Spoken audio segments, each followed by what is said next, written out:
ผู้โดยสารเรือรอยัลวัน1จากพัทยาจังหวัดชลบุรีเดินทางถึงท่าเทียบเรือบ้านหัวดอนอำเภอหัวหินจังหวัดประจวบคีรีขันธ์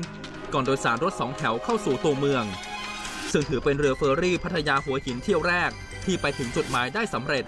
หลังจากต้องเปลี่ยนแผนให้บริการเพราะปัญหาคลื่นลมแรงมาตั้งแต่วันที่1 มกราคมผู้โดยสารหลายคนบอกว่าพอใจการเดินทางที่ใช้เวลาประมาณ2 ชั่วโมงครึ่งทั้งประหยัดเวลาและรู้สึกปลอดภัยกว่าการเดินทางด้วยรถยนต์หลังจากนี้จะมีการทดลองเดินเรือจากหัวหินไปพัทยาอีกครั้งวันที่7 มกราคมนี้จากนั้นจะเปิดให้บริการจริงในวันที่16 มกราคมค่าโดยสารเที่ยวละ 1,250 บาท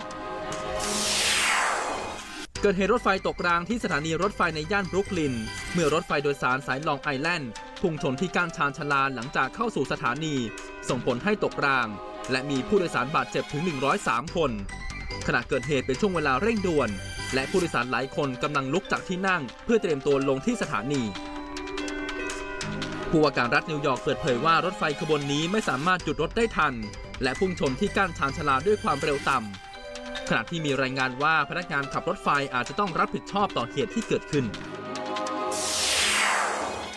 แกนนำนปช.เข้าพบอธิบดีกรมราชทัณฑ์สอบถามขั้นตอนการดูแลนายจตุพรพรหมพันธ์หลังถูกส่งโรงพยาบาล